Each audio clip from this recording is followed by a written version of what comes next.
오늘 저는 하나님의 공급의 원리를 깨달으라는 제목으로 하나님의 말씀 증거하도록 하겠습니다. 옆에 분하고 한번 인사하시겠습니다. 하나님은 절대적인 필요를 채우십니다.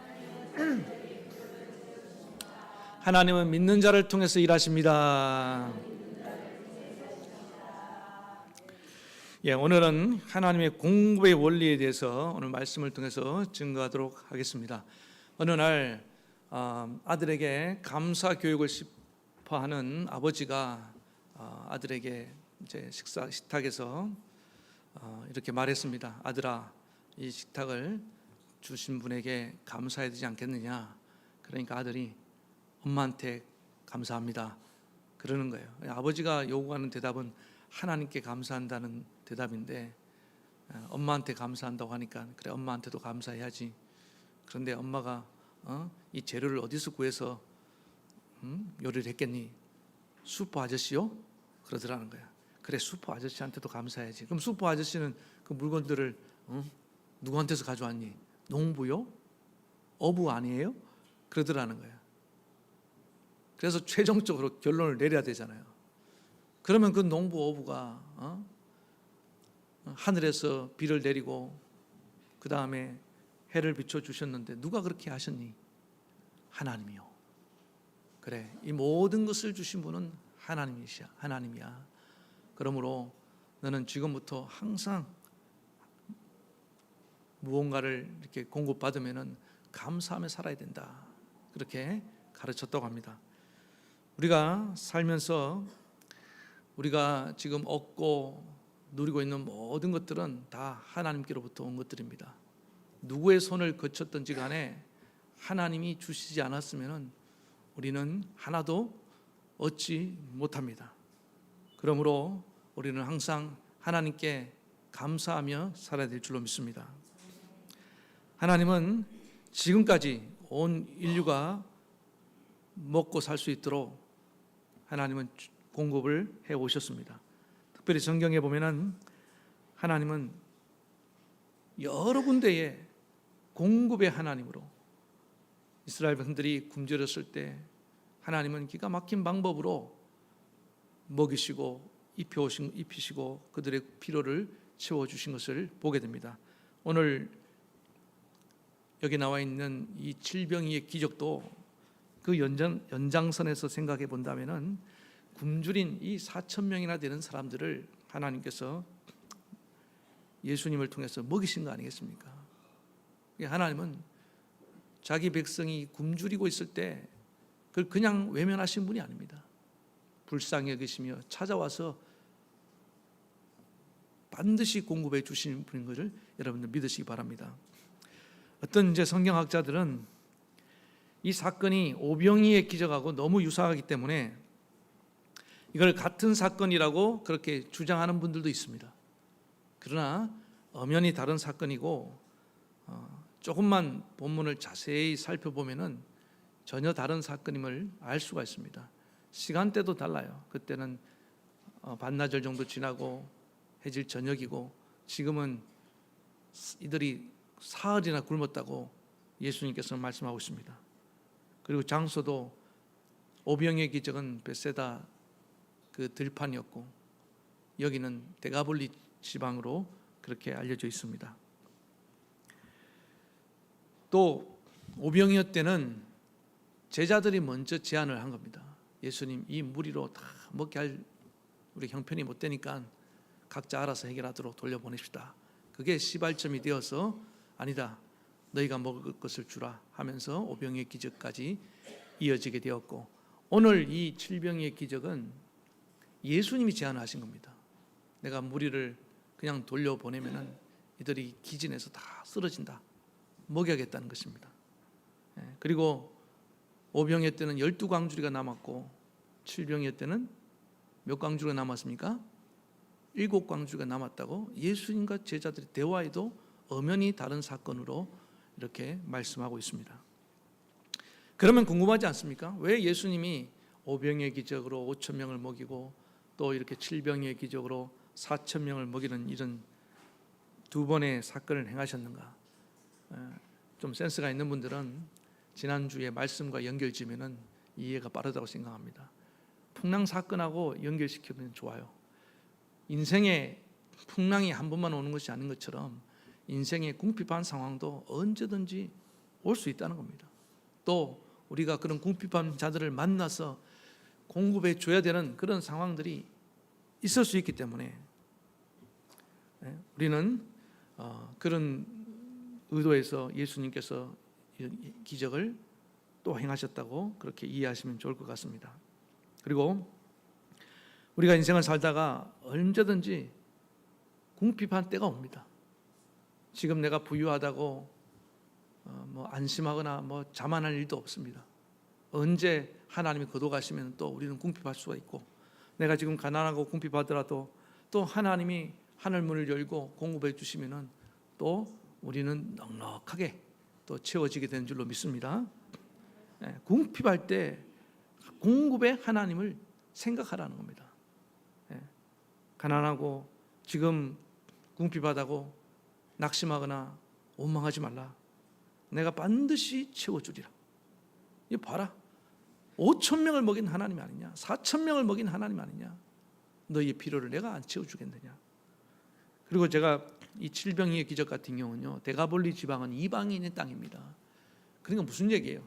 하나님은 자기 백성들만 먹이시는 것이 아니고 이방인이 굶주리더라도 하나님은 그들의 필요를 채워주시는 분이라는 거예요.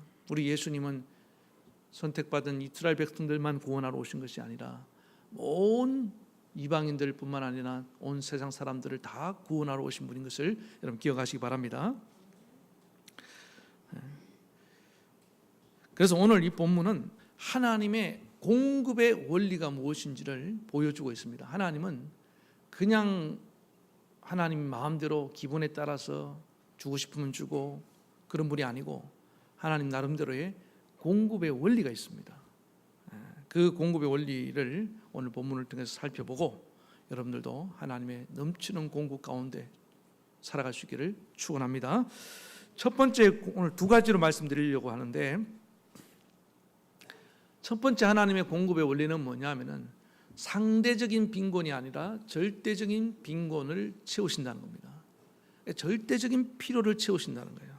그러니까 우리가 하나님의 공급을 갈망할 때 반드시 기억할 게 뭐냐면은 이건 있어도 되고 없어도 되는 것인지, 아니면 반드시 있어야 되는 것인지, 이거 없으면 나는 죽을 것 같고 이것이 나에게 꼭 필요한 건지, 이거를 먼저 우리는 생각을 해야 된다는 것입니다. 우리 하나님은 이 모든 만물의 주인이시, 우주 만물이 하나님의 것입니다. 그런 하나님이 공급을 하실 때 하나님은 그 공급을 절대로 낭비하시는 분이 아닙니다.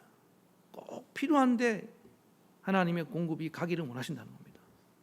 그러나 어떻습니까? 이 세상은 인간의 욕심 탐욕으로 말미암아 공급이 한쪽으로 막 몰리기도 하고, 어떤 때는 막 지나치게 많이 가지고 막 그냥 다 갖다 버리고 낭비하기도 하고, 또 어느 한쪽은 없어갖고 굶어 죽어가고 있고, 하나님 뜻이 아닙니다.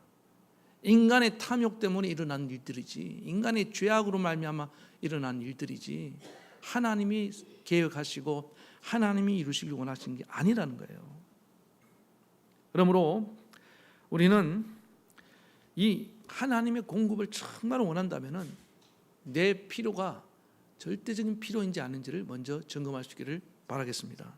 오늘 이 본문에 나오는 4,000명은요 절대적으로 지금 절대 빈곤층이에요. 말하자면은 이 4,000명이 사흘을 굶었다는 것은 이게 정말 얼마나 이들이 다 지금 가난하고 헐벗고 굶주렸다는 얘기입니까? 이 당시 그만큼 어려웠다는 얘기입니다. 누구 하나도 이들을 돌보는 이들이 없었고, 이들은 먹을 것을 구할 수 없었고, 일자리도 없었고, 도와주는 사람이 없었다는 겁니다. 그럴 때 예수님이 그들을 보시면서 안타깝게 여기면서 불쌍히 여겼다. 이 불쌍히 여긴다는 단어 제가 말씀드렸지만요, 막 예수님이 창자가 끊어질 듯한 그런 고통을 느꼈다는 거예요.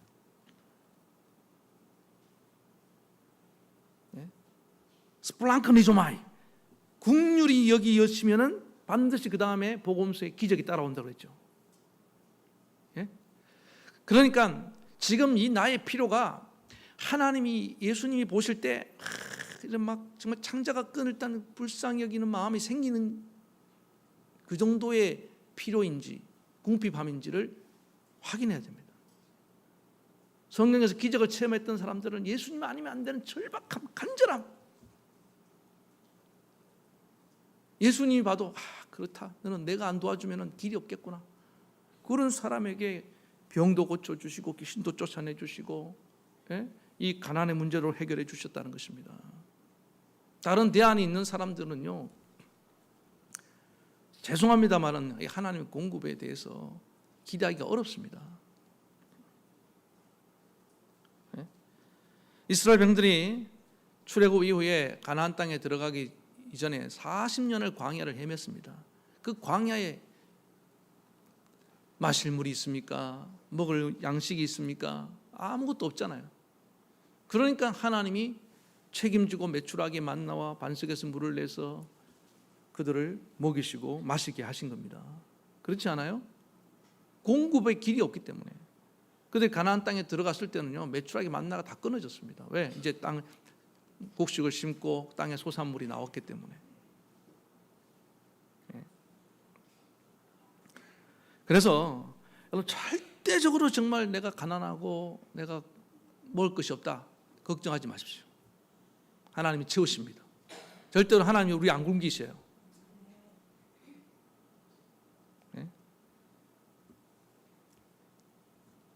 예수님이 뭐라고 말씀하셨습니까? 무엇을 먹을까 마실까 염려하지 말라. 공중의 새를 보라, 들의 백합화를 보라. 하나님이 다 먹이시고 입히시지 않느냐. 하물며 너희일까 보냐. 너희는 더 나의 소중한 자녀들인데 하나님 반드시 먹이실 줄 믿습니다. 그래서 내 문제가 이 하나님의 공급의 원리에 비춰보세요. 정말 이게 절대적인 빈곤이냐 아니면은 상대적인 빈곤, 남과 비교해서 찾아오는 빈곤인지를 항상 돌아봐야 된다는 겁니다.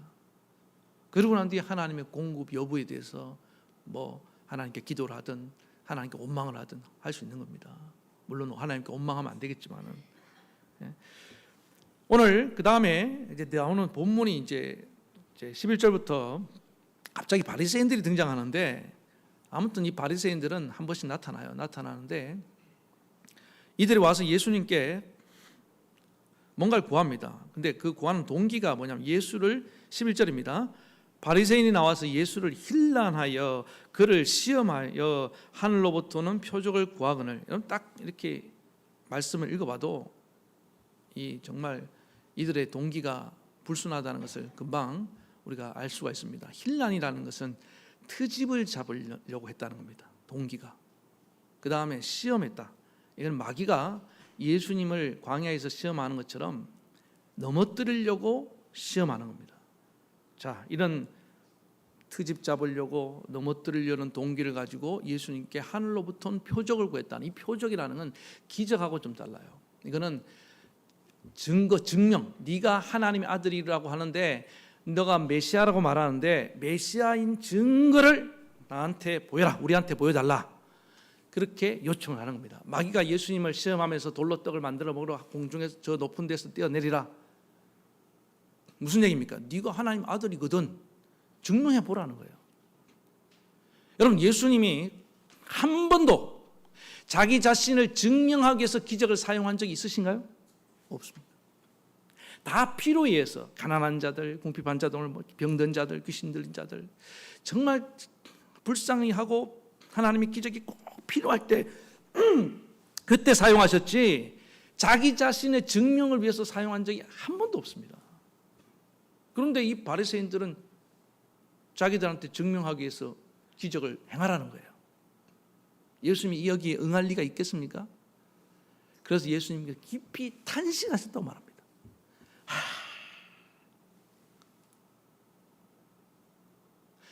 네. 이들은 믿으려고 표적을 구하는 게 아니에요. 네. 지금 예수님은요 이미 다 보여줬잖아요. 5병의 기적도 보여주고 7병의 기적도 보여주고 풍랑을 잠잠케 하는 기적 소문은 들었을 거 아닙니까? 병자를 고치는 중풍병자를 고치고 혈루병을 고치고 뭐 이런 죽은 야이로의 딸을 살리고 우리 마가복음 살펴보면서 넘치도록 보여주고 그들은 이야기를 들었단 말이에요. 그런데 또 보여주세요. 보여줄 거 없는데. 네? 왜 이렇게 그들은 보여달라고 지금 예수님께 요구를 합니까? 이건 딱 하나입니다. 예수님을 이용해서 자기들의 종교적인 우월감을 과시하려는 거예요. 과시. 예수님을 통해서. 봐라, 예수님도 내가 증명하라면은 막 증명하려고 저렇게 애를 쓴다. 내 마음대로 예수님도 막 조종할 수 있다. 너희들이 이렇게 막 추앙하는, 믿고 따르는 예수님도 우리 손아귀에 있다. 얼마나 동기가 악하고 불순합니까? 그렇지 않아요? 그래서 예수님께서 15절에 제자들에게 엄히 경계하면서 삼가 바리새인들의 누룩을 경계하라, 주의해라. 이 누룩이 뭡니까? 외식입니다. 외식. 외식이 뭐예요? 남에게 보이려고 하는 겁니다. 네? 예수님은 자기를 드러내기 위해서 한 번도 기적을 행한 적이 없습니다. 오히려 제자들에게, 주변 사람들에게 기적을 행하고도 숨기라고 얘기했지. 그래서 이걸 우리가 좀 적용하면요, 우리가 신앙생활 하면서 우리 하나님의 공급을 가지고 나를 증명하려고 사용하는 의도를 가지고 구하면 안 됩니다. 내가 지금 이렇게 좀 가난한데, 상대적인 빈곤이 먹고 살만한데, 그런데 남들보다 좀 가난한데 예수 믿어서 복을 받아서 내가 이렇게 부자가 되었다, 이걸 자랑하고 싶은 거예요. 여러분, 예수 믿으면 좀 가난하면 안 됩니까? 좀 부족하면 안 돼요? 내가 예수 믿기 전에는 참 이렇게 낮은 위치에 있었는데 예수 믿어서 복을 받아서 이렇게 높은 자리에 올라갔다, 자랑하고 싶은 거잖아. 그런 목적과 그 동기를 가지고 하나님의 공급을 바라면 하나님은 안 해주신다는 거예요. 그래서 우리가 기도하면서 낙심할 이유가 없습니다. 우리 동기가 불순했을 때는요, 몰랐죠. 우리는 내가 이렇게 높아지고 부자가 되면 하나님의 영광을 드러낼 거라고 생각하지만 사실은 그 깊은 내면에는 과시하고 싶고 자랑하고 싶은 그런 동기가 도사리고 있는 걸 나는 몰랐습니다. 어떻게 합니까? 기도하는 가운데 내 은혜가 내게 족하니라. 사도 바울이 나는 궁핍에 처할 줄도 알고 풍부에 처할 수 있는 일체의 비결을 배웠노라. 이런 말씀 앞에 서면서 내가 지금 구하는 것이 절대적인 궁핍과 필요가 아니라 없어도 되는 것, 그런 높은 자리 없어도 됩니다. 주님 일하는 때 문제 안 돼요. 돈 많이 가지는 거 없어도 돼요. 그거 없다고 해서 주님 일 못하는 거 아닙니다. 근데 왜 우리는 그걸 자꾸 원합니까? 있어 보이잖아요. 있어 보이는 그게 외식이란 말이에요. 루키즘이에요. 루키즘. 이 시대의 엄청난 유혹입니다. 그런 마음을 가지고 구하면 안 된다는 거예요. 하나님은 공급은 그렇게 일어나는 게 아니라는 겁니다. 여러분, 잊지 마시기 바랍니다. 하나님의 공급은 절대적인 빈곤을 채우시는 것인 걸 믿으시기 바랍니다. 차라리 하나님의 영적으로 나는 갈급합니다. 내 마음이 너무나 지금 공허합니다. 이거는 세상에 채워줄 수 없으니까 절대적인 필요잖아요. 하나님, 내 마음을 채워주시옵소서. 내 영혼을 주의 말씀으로, 은혜로, 성령으로 채워주시옵소서. 그건 하나님이 기뻐하면서 막 채워주시죠. 그런데 많은 세속적인 그리스도는 이런 기도를 하지 않고 하나님, 어쨌든 높아져야 됩니다. 어쨌든 돈을 많이 벌어야 됩니다. 어쨌든 성공해야 됩니다. 이러고 나니까 하나님이 위에서 고민이 많으시다 이 말이에요. 이걸 응답해 줘야 되나 말아야 되나. 그리고 응답 안 해준다고 막 하나님께 대해 서운한 마음 가지고. 여러분, 상대적인 이 빈곤의 문제는요, 자족하는 방법을 통해서 해결해야 됩니다. 주신 것으로 만족을 해야 됩니다. 아멘입니까? 하나님이 주신 것, 내가 이 정도로 필요하기 때문에 이 정도 주신 거예요. 만약에 하나님이 내가 더 많이 필요하다고 생각하면 주셨겠죠. 그리고 구하면 주시겠죠. 그런데 구해도 안 주실 때는 너는 그 정도가 적당하다, 이 뜻 아니겠습니까? 하나님 나를 뭐 그렇게 그 정도밖에 안 보십니까? 아니, 내 그릇을 내가 정하는 거예요? 하나님이 내 그릇을 다 아시잖아요. 그럼 맞습니까? 그런데 끊임없이 올라오는 우리 죄성에서 나오는 욕망이에요. 죄의 욕망. 더 가지고 싶단 말이에요. 더 높아지고 싶단 말이에요. 예?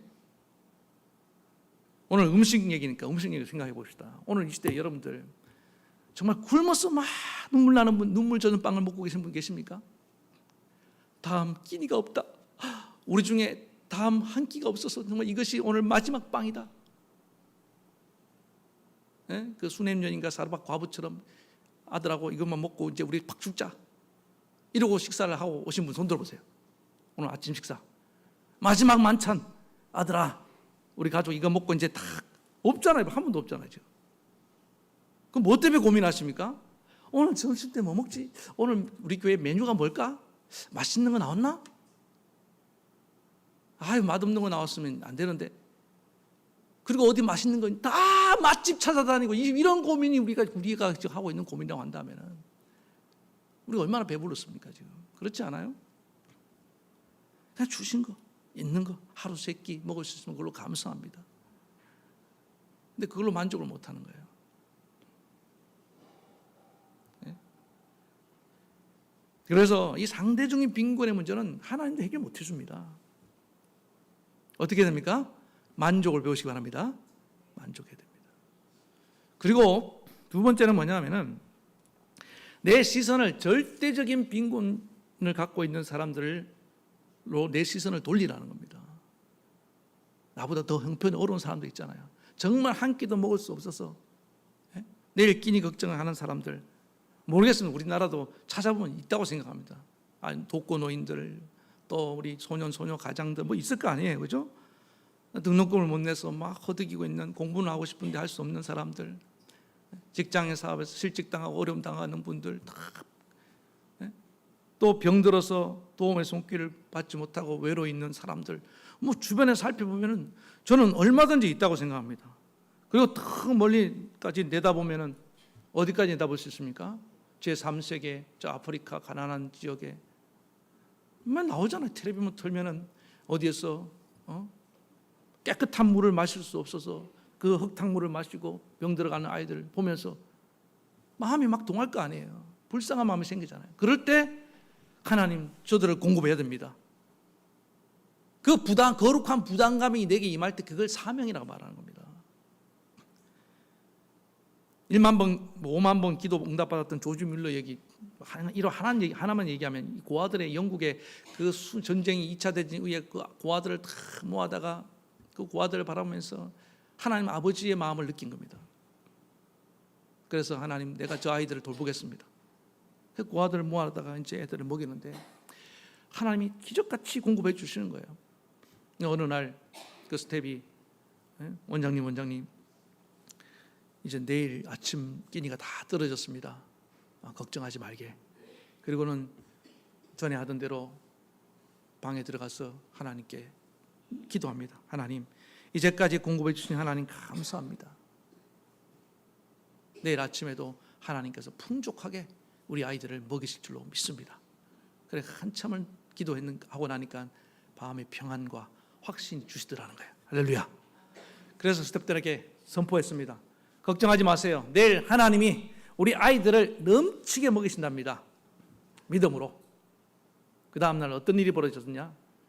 예? 갑자기 아침 일찍 막 푸드 트럭이 오더만 뭐 뷔페이죠, 뷔페.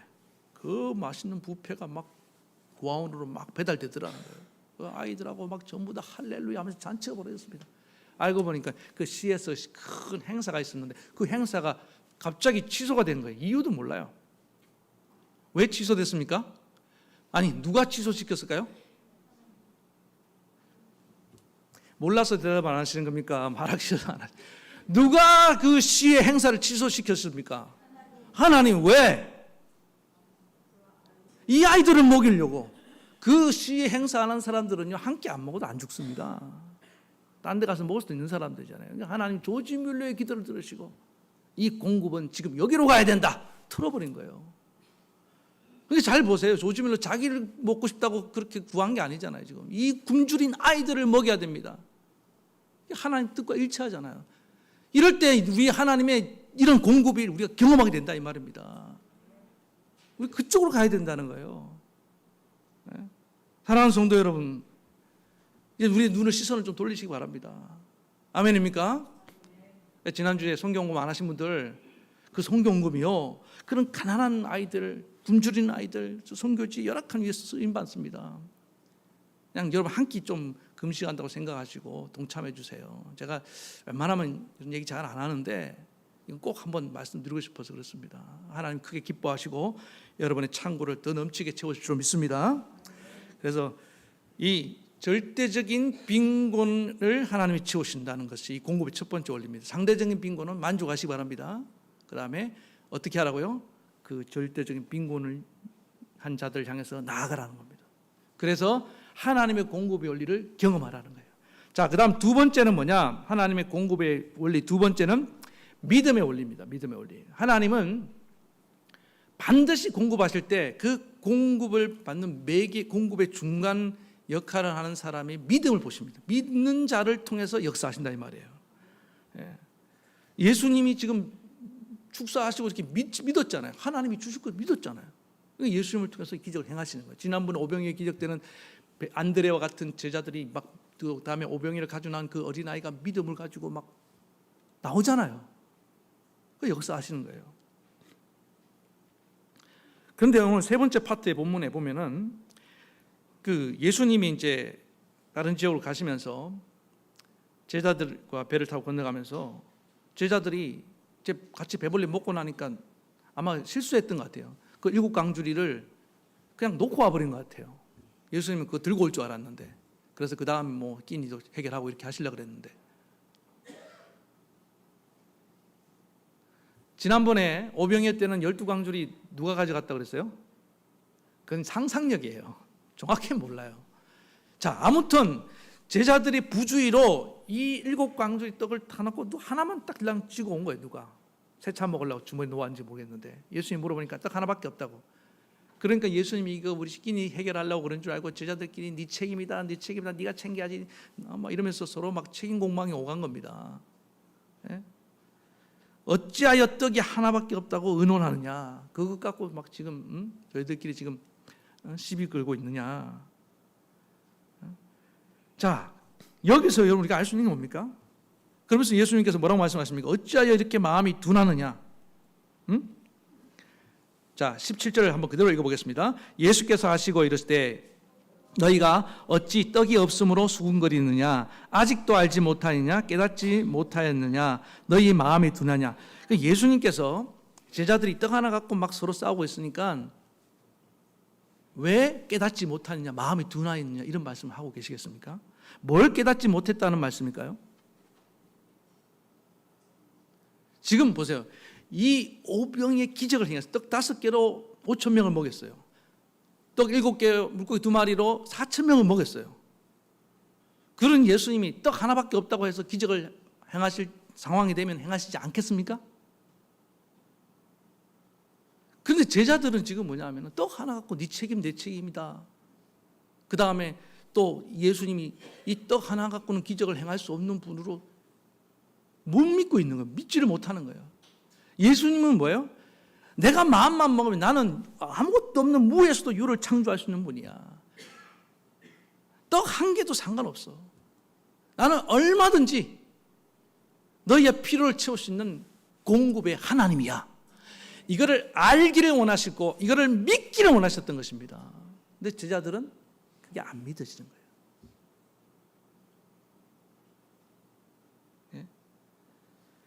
그러니까 마음이 둔한 사람의 특징이 뭐냐면은 예수님은 마음이 둔하다, 강팍하다, 곧 믿음이 없다 이렇게 표현하신 겁니다. 그러니까 이 마음이 둔한 상태로 굳은 마음을 가지고 보면 뭐합니까? 28절에 너희가 눈이 있어도 보지 못하고 귀가 있어도 듣지 못하느냐? 눈이 있으면 봐야 될 거 아니냐? 너 봤지 않냐? 오병의 기적, 칠병의 기적을 봤지 않냐? 내가 어떻게 하는지 봤지 않느냐? 근데 제자들은 그 기적을 보았지만은 정말 봐야 될 예수님을 보지 못한 겁니다. 그리고 예수님이 그 하신 말씀을 들었지만 정말 들어야 될 그 핵심 말씀을 놓치고 있었던 것입니다. 그러니까 여러분 마음이 이 굳어 있는 상태에서는요 아무리 뭘 봐도 보는 게 본다고 보이시는 게 아닙니다. 듣는다고 듣는 게 아니에요. 오늘 여러분 눈이 열리기 바랍니다. 귀가 열리기 바랍니다. 무엇보다도 마음이 부드러워지기 바랍니다. 마음이 오픈 마인드 열려야 돼요. 하나님을 향해서 쫙 열려 있어야 됩니다. 그래서 하나님 말씀이 들어오고 하나님의 기적이 내 안에 막 이렇게 심겨져야 됩니다. 그럴 때 결정적인 순간에 믿음이 작동하기 시작하는 겁니다. 그런데 제자들이 이렇게 마음이 둔해지고 믿음이 없어진 이유에 대해서 예수님이 또 하나 언급합니다. 그게 뭐냐면 18절 뒷부분 보니까 또 기억하지 못하느냐. 제자들은 자꾸 잊어버리는 은사가 있어요. 뭐 제자들만 그렇습니까? 우리도 그렇잖아요. 요즘 저도 막 자꾸 기억력이 약해져갖고 막 잊어버릴 때가 많습니다. 많은데 그런데 우리가 잊어도 되는 것이 있지만 잊으면 안 되는 것들이 있어요. 우리가 받은 은혜 잊으면 안 됩니다. 하나님 어떤 분이신지 잊으면 안 됩니다. 하나님 행하신 일들 잊으면 안 되는 거예요. 그래서 예수님께서 리마인드 상기시켜 주잖아요. 5,000명을 떡 5개로 5,000명을 먹였을 때 몇 광주리가 남았느냐? 12광주리. 이런 건 잘 기억해. 그 다음에 7병으로 4,000명을 먹였을 때 몇 광주리가 남았느냐? 7개요.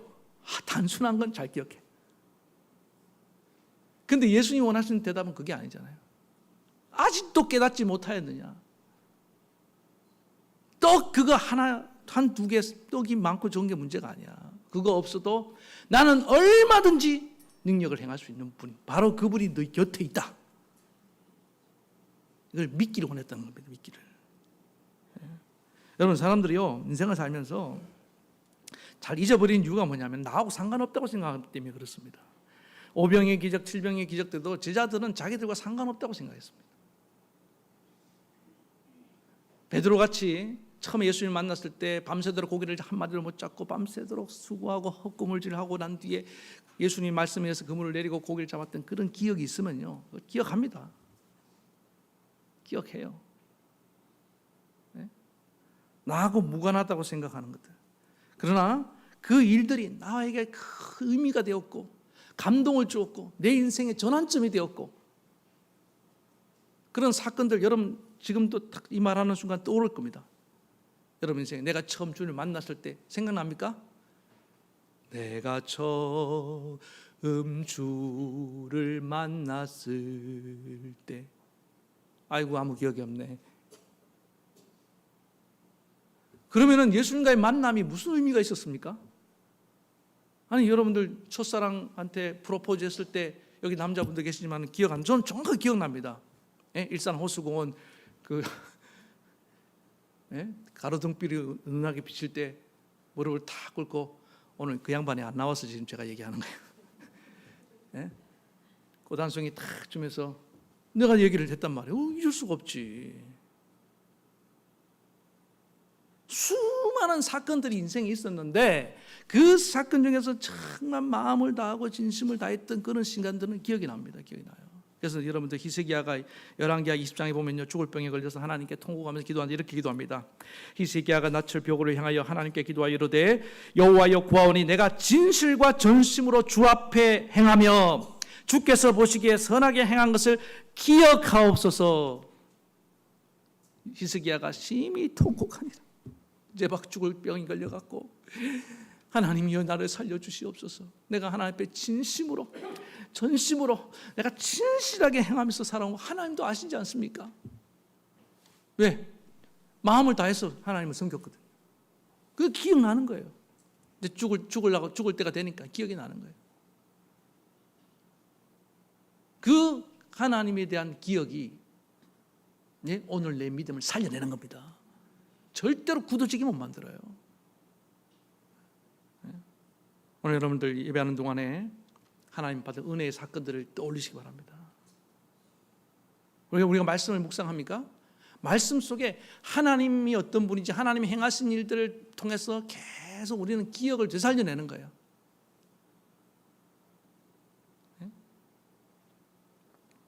여러분 가족들도요, 부부 관계도요, 잘 보면요, 항상 새로운 관계로 이렇게 권태를 모르고 이렇게 위기를 잘 넘어가고 살아가는 부부들의 특징이 뭔지 압니까?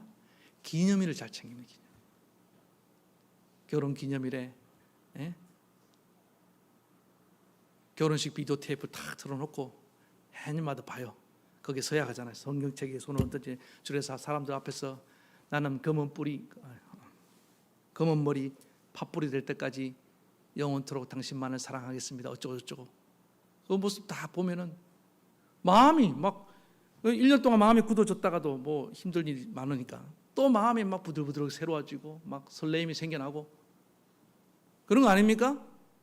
똑같은 건 우리도 하나님의 말씀을 통해서 하나님의 약속을 다시 한번 상기하는 거예요. 상기하는 거예요. 되새기는 겁니다. 주의 약속 새겨봅니다. 아멘입니까? 그러면요 막 마음이 굳어지고 믿음이 떨어지다가 또 다시 믿음이 싹 올라오는 겁니다. 새싹처럼 새순처럼 우리 심령의 믿음이 올라오게 된 줄 믿습니다. 그 믿음을 회복하라는 거예요. 여러분 믿음은 기억입니다. 기억. 나는 원래 기억력이 없다고 이렇게 자기 변명 합리화하지 마시고 떠올리시기 바랍니다. 억지로라도 떠올려야 됩니다. 말씀을 읽어서라도 떠올려야 됩니다. 옛날의 기록을 뒤져서라도 떠올려내야 될 줄로 믿습니다. 하나님이 계속 이스라엘 백성에게 첫사랑을 회복하라고 얘기하잖아요. 첫사랑을. 첫 믿음을 회복하라. 제자들처럼 우리는 자주 잊어버립니다. 그러나 오늘 주의 말씀을 들으면서 여러분들 다시금 하나님에 대한 기억들이 떠올라서 믿음이 새로워지길 다시 한번 축원합니다. 만약에 제자들이 그런 생각이 들어요. 이런 믿음의 원리를 깨달았다면은 예수님이 이렇게 물으셨을 때 예수님 자기들끼리 떡 하나 갖고 뭐 책임 공방할 게 아니고 어떻게 됩니까? 예수님 뭐 어떻습니까? 떡 하나는 어떻습니까? 떡 5개로도 역사하시는 일하시는 하나님 예수님 아닙니까? 7개 뭐 하나라도 문제될 거 없다고 저는 믿습니다. 예수님만으로 충분합니다. 이랬으면 예수님 막 박수를 치면서 내가 제자 훈련 시킨 보람이 있다. 얼마나 기뻐했겠어요. 그렇지 않습니까? 맨날 이렇게 꾸지람만 안 들어도 되잖아요. 제가 최근에 어떤 젊은 선교사님 간증을 제가 좀 듣게 되었는데 이분 이름이 참 선교하기 적합해요. 이름이 선교예요. 김선교 선교사님. 선교리에 태어나신 분인 것 같아요. 아버지는 선교사님인데 그 아들 선교사 되라고 이름을 그렇게 지은 것 같은데 아시는 분도 있다고 생각합니다. 이분이 그 요한계시록에 보면은 칭찬만 받은 교회가 2교회가 있잖아요. 서머나 교회하고 필라델피아 교회. 그 필라델피아 교회에 말씀하시는 예수님이 다윗의 열쇠로 이렇게 나타나는 그 다윗의 열쇠에서 그 감동을 받아갖고 교회 이름을 다윗의 열쇠라는 교회를 이렇게 세웠어요. 개척을 한 겁니다. 그런데 교회를 세울 때 하나님께 기도하면서 하나님 이 세상에 많은 교회가 있는데 하나님 말씀에 절대적으로 순종하는 사람들이 모인 교회를 한번 만들어 보겠습니다. 그런 나름대로 비전을 가지고 교회를 세운 겁니다. 처음에 한 5명을 모집했대요. 그래서 열심히 무조건 하나님 말씀을대로 순종할 때까지 훈련을 한다. 그러면서 전적으로 이제 막 순종 훈련을 하면서 신앙생활을 하면서 이렇게 교회를 이제 세워가는데 하나님께 마음속으로 다짐한 게 뭐냐면은 하나님, 내가 하나님 말씀에 무조건 순종할 테니 우리 식구들, 우리 교인들 먹는 거 문제만큼은 꼭 해결해 주시옵소서.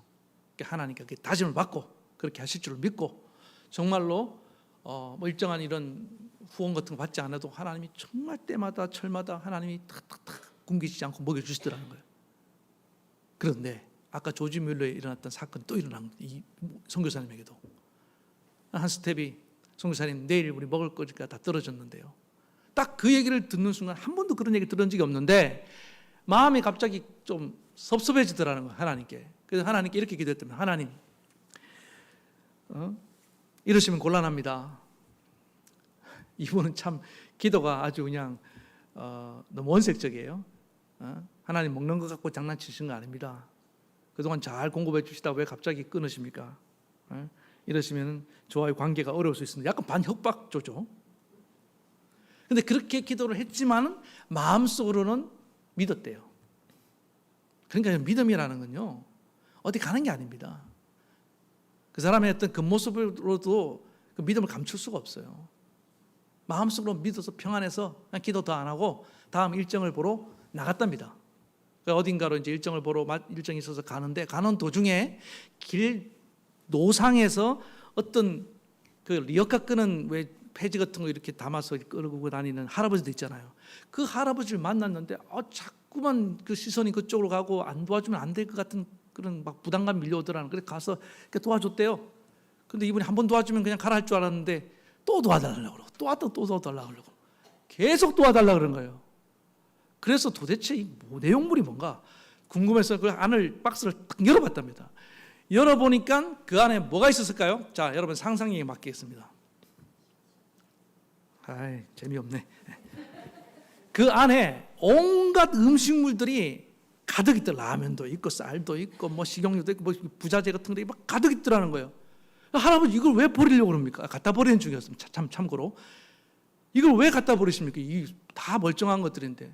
그러니까 자기는 이게 너무 많아서 쌓아두면 다 썩어서 어차피 버려야 되는 거기 때문에 그런 거라고. 혹시 젊은이 필요하면은 이거 다 가져가라고. 그래서 그 순간 하나님이 이렇게 공급을 해주시는구나. 얼른 스태프들에게 연락해갖고 막 와서 다 챙겨가대요. 할렐루야. 무슨 얘기 하다가 이렇게 길어졌네요. 그러니까 제가 그 대목을 지금 강조하고 싶은 거예요. 이 선교사님이 마음으로 그냥 믿었다고요. 안 믿었으면 지금 내일 당장 끼니가 없는데 무슨 일정을 보러 갑니까? 그냥 금식하면서 하나님 먹을 거 달라고 막 부르짖고 기도했겠죠. 근데 그만큼 하나님 믿으니까 하나님도 그의 발걸음을 그 길로 인도해서 공급해 주신다는 거예요. 마치 룻의 발걸음을 보아스의 밭으로 인도하신 것처럼.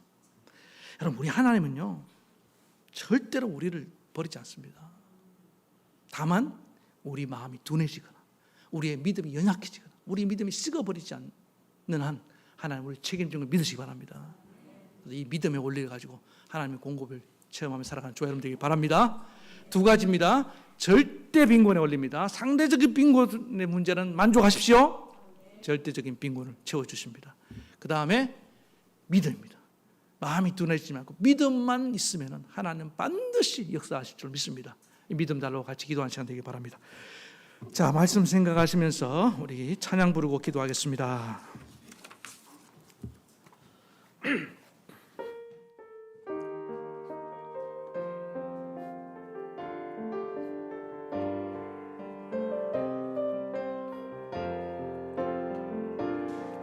날이 저물어 갈 때, 날이 저물어 갈 때, 빈들에서 걸을 때, 그때가 하나님의 때, 내 힘으로 안 될 때, 빈손으로 걸을 때, 내가 고백해 여호와 이래. 주가 일하시네, 주가 일하시네, 주께 아끼지 않는 자에게 주가 일하시네, 주가 일하시네, 신뢰하며 걷는 자에게. 우리 모인 이곳, 우리 모인 이곳에 주님 함께 계시네. 누리네 아버지 은혜. 적은 것과 물고기 내 모든 걸 드릴 때 모두 고백해 여호와 이래. 주가 일하십니다. 주가 일하시네, 주가 일하시네, 주께 아끼지 않는 자에게. 주가 일하십니다. 주가 일하시네, 주가 일하시네, 신뢰하며 걷는 자. 우리 한 번 더. 주가 일하시네, 주가 일하시네, 주가 일하시네, 주께 아끼지 않는 자에게. 주가 일하시네, 주가 일하시네, 신뢰하며 걷는 자에게. 우리 사랑하는 성도 여러분, 그렇습니다. 하나님은요 절대적으로 궁핍한 자들, 꼭 필요한 것이 있는 자들을 그 기도를 절대로 외면하지 않습니다. 하나님이 불쌍히 여기시면서 기적을 행해서라도 채워주십니다. 그게 우리 하나님 아버지예요. 여러분 정말로 필요한 게 있습니까? 구하세요. 주실 것이요. 찾으라 찾을 것이요. 두드리는 자에게 열릴 것이라고 말씀하지 않았습니까? 그러나 그것이 없어도 되는 것이라고 한다면, 내 욕심으로 구하는 것이라고 한다면요, 이제 내려놓을 줄 알아야 됩니다. 만족해야 됩니다. 하나님 주신 것에 감사합니다. 그리고 더 궁핍한, 정말로 궁핍한 자들 향해 나아가라는 것입니다. 그럴 때 이 하나님의 공급을 너도 함께 경험하게 된다는 거예요. 그리고 믿음에 올립니다. 우리가 얻지 못하면요, 믿지 못했기 때문입니다. 그러나 오늘 예수님의 믿음을 통해서 제자들을 지금 보세요. 예수님께서 얼마나 안타깝게 여깁니까? 어찌하여 마음이 이렇게 둔하느냐? 어찌하여 이렇게 믿음이 없느냐? 그들이 마음이 왜 이렇게 둔하여졌습니까? 기억을 못하기, 자꾸 잊어버리기 때문입니다. 선택적으로 기억하고 싶은 것만 기억하지 말고 우리 하나님이 어떤 분이신지를 기억하고 그의 약속을 기억하고 그가 행하신 일을 기억해서 날마다 우리의 믿음이 살아 역사하고 이런 하나님의 공급의 기적을 이루어가는 그런 삶을 살게 도와달라고 우리 이 시간 주님 간절히 부르며 기도하며 나가시겠습니다. 주여, 하나님 아버지 은혜를 감사합니다. 우리 하나님은 공급의 하나님인 줄 믿습니다. 하나님은 절대로 우리가 궁핍할 때, 우리가 정말로 하나님 가난에 허덕이고 굶주려 있을 때 외면하신 분이 아닙니다.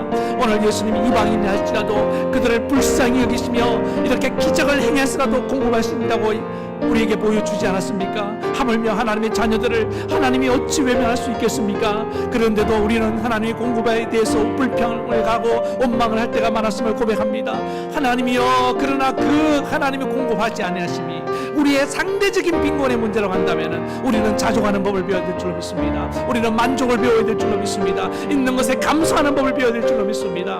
하나님이여, 우리의 욕심을 못 박아버리게 도와주시고 하나님 있는 것에 감사하며 또 우리보다 더 어렵고 힘들고 궁핍한 자들을 향해서 나아갈 수 있도록 우리의 발걸음에 우리의 시선이 그 하나님 가난한 자들을 향해서, 하나님 그 병든 자들을 향해서 하나님의 시선이 향하는 곳을 향해 나갈 수 있도록 역사해 주시옵소서. 그래서 그들을 공급하면서 우리 하나님의 공급의 통로로 살게 도와주시옵소서. 그때 하나님의 넘치는 기적을 경험하게 도와주시옵소서. 그리고 하나님 믿음입니다. 하나님은 믿는 자를 통해서 오늘도 공급하시고 믿는 자를 통해서 역사하신 줄 믿습니다. 믿음을 보시겠느냐? 오늘 제자들은 이렇게 많은 기적을 보고 바리새인들도 기적을 보았지만 그들은 자꾸만 예수님을 통해서 과시하려고만 하고 그들은 믿으려 하지 않았습니다. 하나님이여, 오늘 우리의 믿음이 어디 있습니까? 우리의 마음이 정말 이렇게 강팍해져야 되는 것입니까?